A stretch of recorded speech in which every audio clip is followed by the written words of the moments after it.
And then there are people that are out there in this industry saying, oh, I know it's really, really hard, but let me help you get your finances in order. All these farmers are failing and committing suicide and have depression and anxiety. Let me help you. And when I help you, I'm going to gouge the crap out of you. I'm going to charge you a ton of money only to send you back to the bank.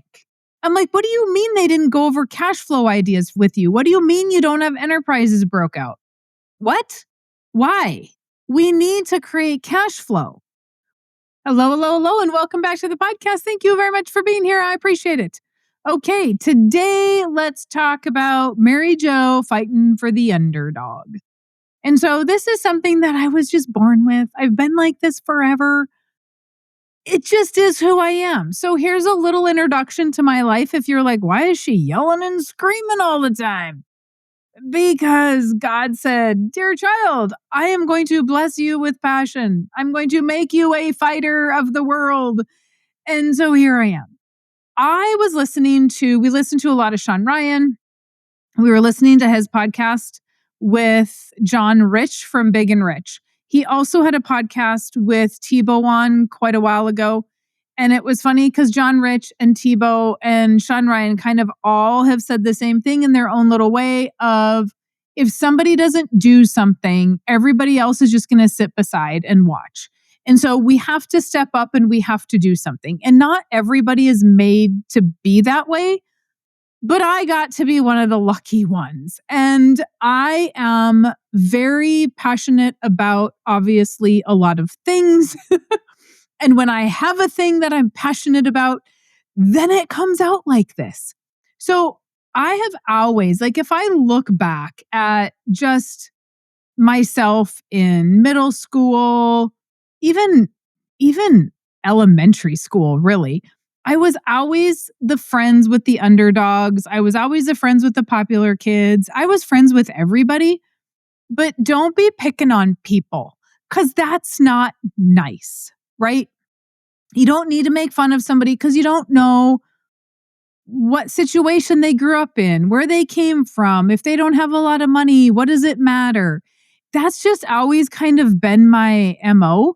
But it's interesting when I put myself into the world of today and into some of these situations because I get very protective of people, especially in the egg industry, where it's a hard industry already. It's a hard way to make a living.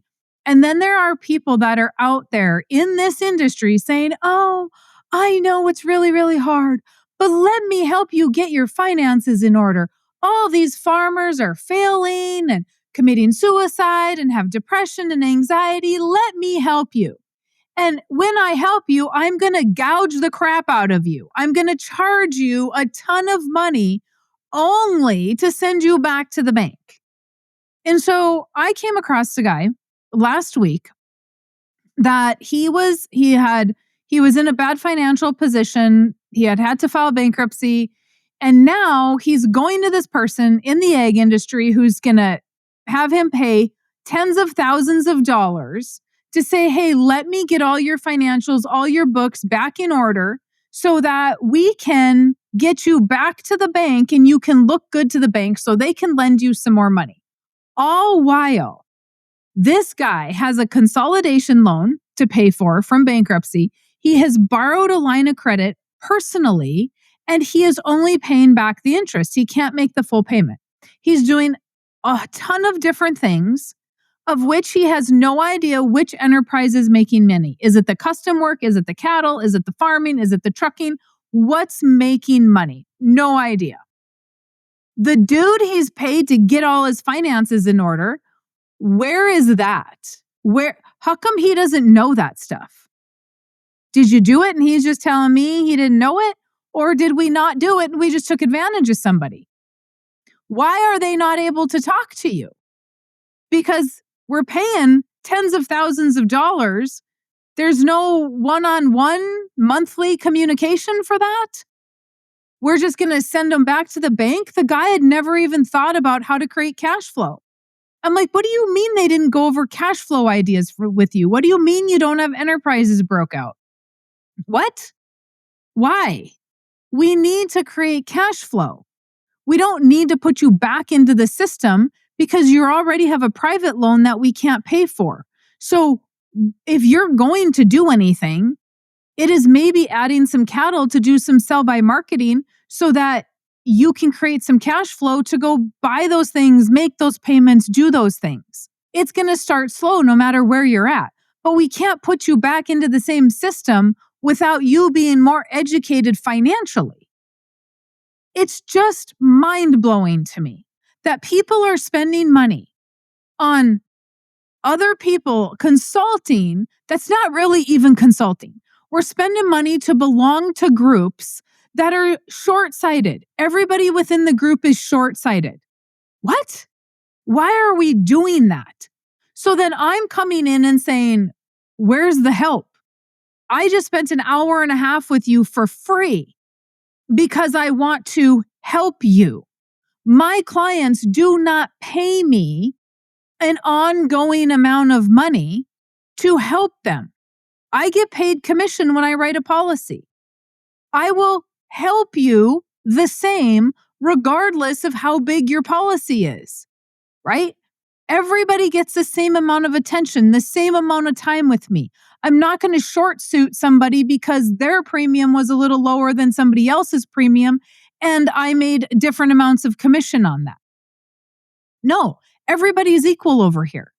I'm not going to do what marketing people tell me to do, which is, Mary Jo, only John should have the people that don't have a lot of money, and you should have the people that have money.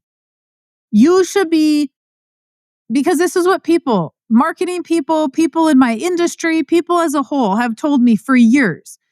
Mary Jo, you're the expert. You should work with high-end individuals. You should not be working with people that are like this gentleman. We should have filtered him out of the system. A what? Excuse me? That is not how I work. Absolutely not.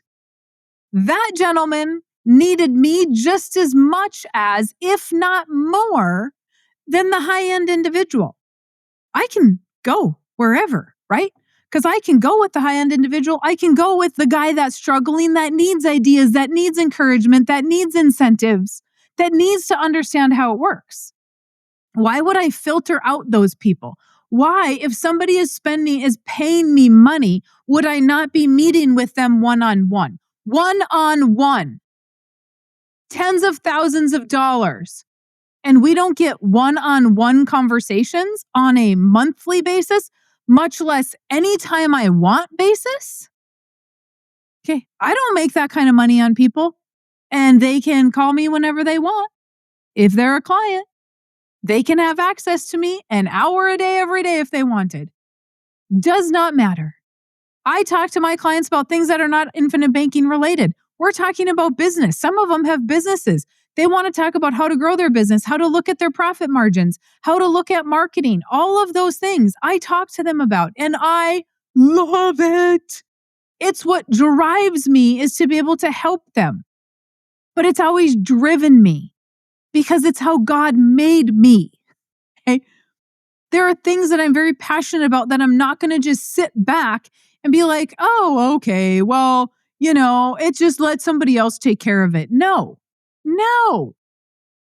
When the CO2 pipeline thing was going through, guess who is screaming about it? Me. Guess who's paying for an attorney to stop the pipeline and it's not even on my land anymore? Me. Guess who got in the face of Summit Carbon Solutions? Me. While everybody else, all my other neighbors that were there at the time, were literally backing away from me yelling at the Summit Carbon guy. And the Summit Carbon guy had no guts to answer my questions. All he could say is, ma'am, I see that you're very passionate about this. Yes, sir, at least you got that right. I am very passionate. And I am very passionate about the fact that you don't give two iotas about one single landowner and what's going to happen to that land. I'm not even against pipelines. I'm against you guys screwing people. That's what I'm against. Do I care? And this is what the neighbors told me. Mary Jo, you got to be careful because they could take that eminent domain. Yes, they can. And they're not going to without a fight. I will not stand for it and be like, well, I guess they're big money. I can't say anything. Here's another thing I've never done.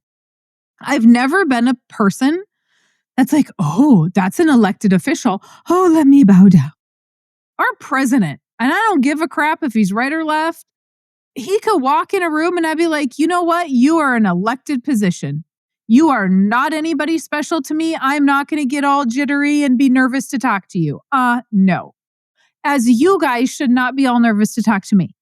It's funny how many of you come in, I'm just going to get a little sidetracked, come into meetings and you're like, oh my gosh, you're famous. No, I'm not famous. I'm just Mary Jo. Okay. So don't be scared to talk to me. I'm not anybody special. I just am on the internet a lot. But I don't care who you are.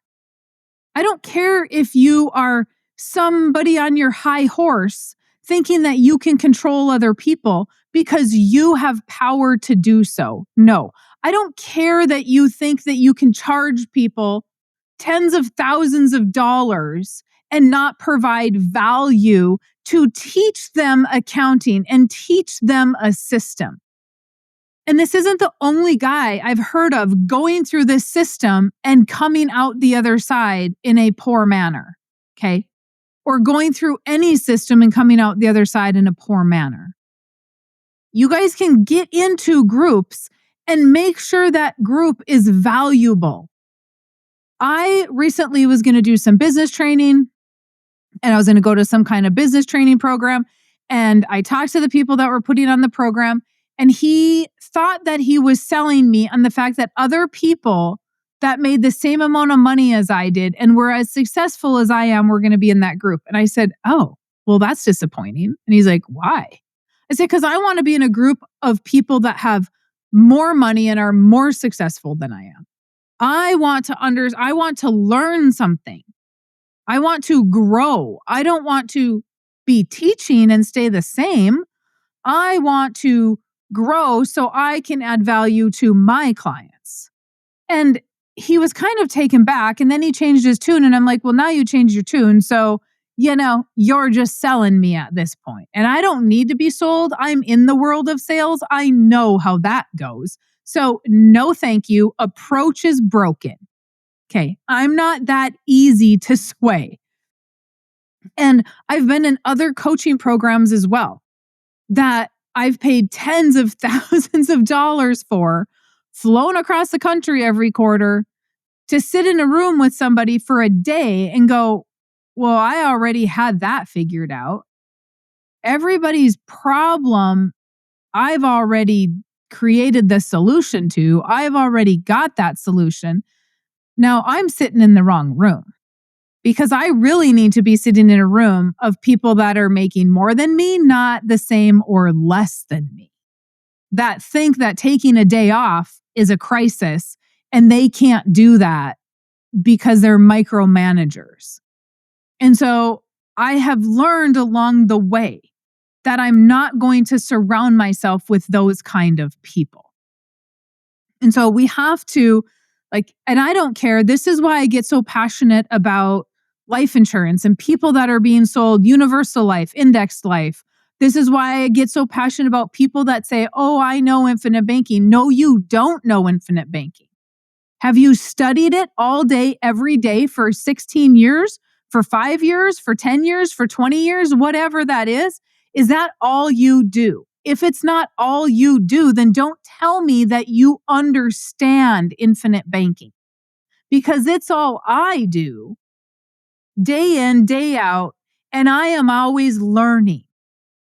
And so don't go sell somebody a life insurance policy that's incorrect because you want to make some commission. I will protect the client. I will be outspoken about that. And then I end up being passionate about it and I get loud. I'm not like the Sean Ryans and the Tim Tebows and the John Riches of the world who stay calm. I'm not like those people. My voice goes up a few octaves, right? And then everybody thinks, oh, all you're doing is yelling. Because then we put these little clips online of me being passionate. And they're like, oh, she just, you know what? And all she does is scream about stuff. And all you do is watch a little clip and you don't bother to go watch the whole podcast to get the full context of what it is, or you don't bother to go see the rest of it. That is how I was made. Would I love to change it? Oh, 100%. Do I try to not get this passionate? Oh, 100%. But I'm always going to defend the underdog, and I'm always going to be looking at and saying, why can't you do better for people instead of your pocketbook? Because I'm really, really tired of people being taken advantage of. And some of it is on the person being taken advantage of. If you are the person that continually finds yourself in a spot where somebody's taking advantage of you, that being the bank, that being some program you signed up for, whatever, why are you not doing your due diligence on that? It's up to you to make sure that you're educating yourself so that you don't get taken advantage of, that you're talking to other people. Like, I have been on the other end of it where I've been taken advantage of. And guess what? I then do my due diligence, but I won't sit back and just take it any longer. Not that I ever really did, but like, I'm going to be more careful. I'm going to talk to people. I'm going to learn something. But if the bank is taking advantage of you, it's because you are allowing it to happen. Why are you allowing it to happen? Why aren't you going to a different bank? If you're paying 9 and 10% operating notes, you are being taken advantage of right now because nobody's paying over 8.5. So rarely are people paying over 8.5. So when I see 9.5, I'm like, whoa, red alarms. You go back to the bank because they're taking advantage of you. 100%. Good people will not do those things. Banks are in the business of making money. There's good people working in the bank, but those good people are not allowed to keep their job if they say, hey, John, why don't you come in so we can restructure your line of credit? Or you didn't ask for that line of credit to be reduced for percent, so we're just going to keep it where it's at. When interest rates dropped years ago, it was amazing to me. Interest rates were 4% to see how many people had land notes at 7. I'm like, why didn't you refinance? Oh, because the bank hasn't told us interest rates have dropped. You're not paying attention? So some of that's on you. You need to do that because some people are not going to do it out of the goodness of their pocketbook. But I will be on here with passion, letting you know that that is wrong. You go back to the bank. We got a land note last December. You can guarantee your bottom dollar. I will be talking to our banker to see where interest rates are at and if we can refinance at a lower rate. Are they going to be happy? Nope. But I'm surely going to ask. 100% I'm going to ask. You have to remember as well, if you're a really nice individual, people will take advantage of you because they can. Not everybody is going to say, oh, this person's really nice, so I have to look out for them. I look out for those people because I'm like, they could really be taken advantage of. Like, if I'm meeting with somebody and I know, like, you can just tell in their personality, they're pretty meek. They don't know. They don't really have a lot of confidence. Oh, Mother Mary Joe kicks in. And I say that because in high school, that's what my nickname was. Mother Mary Joe kicks in. And I'm like, whoa, protection mode. We're going to protect this person because they don't have the confidence they need. So somebody else is going to have to come in and give them the confidence and the knowledge to stand up for themselves. So I suppose God made people like me to protect people like that. Now, a lot of times and sometimes I don't understand why you're like that. I'm so far the other way that I try really hard to understand, why wouldn't you stick up for yourself? Do you really care about somebody's feelings that much that you're willing to get screwed because you're worried that you're going to hurt their feelings. No, I have also been told I don't have any feelers. So it's harder for me to understand why that would be. Anyway, a little insight into Mary Jo's world and why I might be screaming a lot and have a lot of passion, because I just don't think that it's okay for people to take advantage of people and think that they're helping when they're not. This is why, if you guys know me well, this is why there are some, I am like reading people all the time. And there are some people I am going to stay away from. Nope, no thank you. Not going to refer anybody to that person. Not going to interact with that person. Not going to do business with that person in any way, shape, or form, because they are not to be trusted. And it's not that they've done something to me, but I'm watching what's happening with them and all their other encounters. I'm talking to people, I'm listening to people, and always open-minded, because there's always two sides to a story. No different than somebody saying the bank is taking advantage of me. Why? Why? Are you letting them? Do you not have your numbers? What's happening? Not all banks are bad. So you can make them out to be bad, but they're not all bad. And so I'm not going to come to that conclusion until I hear enough of it, until I meet both the other party. Like, I'm open-minded about it. I'm not just throwing shame. But when I'm seeing multiple people come out of working with certain individuals and they're not better, we have a problem.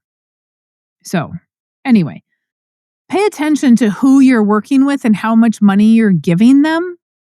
Because if we're just giving them tens of thousands of dollars to get us back into the banking system with no sure way of how to create cash flow, how to get out of it, no one teaching us how to read a profit and loss, a balance sheet, how to look at our books, those sort of things, we have a problem, because you are in the business of business and you need to know how to look at those things. So, anywho, let me know if you have comments, which I'm sure people will. Let me know if you have comments, questions, concerns, whatever. MaryJo@withoutthebank.com. Otherwise, grab the book and then let John and I know if we can help you. But guess what? We don't take advantage of people. I had 3 people last week. All we did was help them create cash flow. They did not have any money. We did not start any policies, but I poured in as much information to them as I could because I want them to be successful so they can start their bank later on. It's maybe not in the cards today, but it will be in the cards in the future. So that is the goal over here. The goal is not to be putting people in a worse situation than they already are. Because I don't want to become one of those people that people talk about and go, oh, all Mary Jo did was write a policy on me that I couldn't afford because she just wanted some commission. Nope, won't do that. Okay. You guys have a fantastic rest of your day. Thanks for joining my TED Talk. Thanks for listening to the Farming Without the Bank podcast. We hope today's episode has inspired you to take control of your finances in new ways. Don't forget to check out our website, farmingwithoutthebank.com, and engage with us on our Facebook page, Farming Without the Bank. Join us next week as we smash more financial myths and empower you to accomplish your financial goals.